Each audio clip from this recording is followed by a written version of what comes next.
உங்க தரிசனத்தை சொல்லி உங்க பிளானை சொல்லி என்ன நடத்துங்க ஆண்டவரேன்னு ஜெபம் பண்ணாதீங்க. வாலிப தம்பிகளும் தங்கச்சிங்களும் அப்படிதான். உங்க பிளானை சொல்லி எனக்கு இப்படி ஆகணும் ஆண்டவரே, என்னை இப்படி கொண்டு போங்க ஆண்டவரே அப்படின்னு இல்லை. ஆண்டவரே நீர் உம்முடைய விருப்பத்தின்படி, உம்முடைய சித்தத்தின்படி, உம்முடைய ஆசையின்படி என்னை என்ன ஆக்கணும்னு நினைக்கிறீங்களோ அவைகளுக்கு நான் வளைந்து கொடுக்கிறேன். ஆனா என்ன பெஸ்டா நீங்க பயன்படுத்துங்கன்னு சொல்லுங்க. நான் நம்புறேன் ஆண்டவர் உங்களை நிச்சயமாய் ஒரு வல்லமையுள்ள கருவிகளாய் பயன்படுத்துகிறதற்கு கர்த்தர் வல்லவராய் இருக்கிறார். உங்க திட்டம் நடக்காத உடனே சோர்ந்து போகாதீங்க.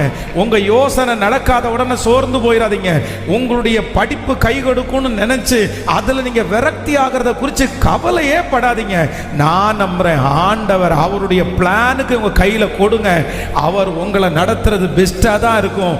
நீங்க நினைக்கிறத விட பல மடங்கு நம்மேல் பெரிய நினைவை வைத்திருக்கிற கர்த்தர் உங்களை ஆச்சரியமாய் நம்புறவங்க கரங்களை தட்டி